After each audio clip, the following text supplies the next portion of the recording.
Real quick and dirty YouTube video.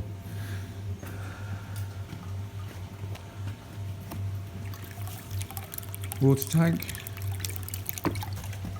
central heating pump, plastic pipe,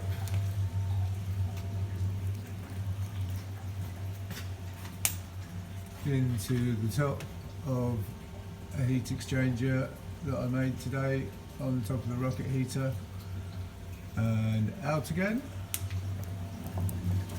and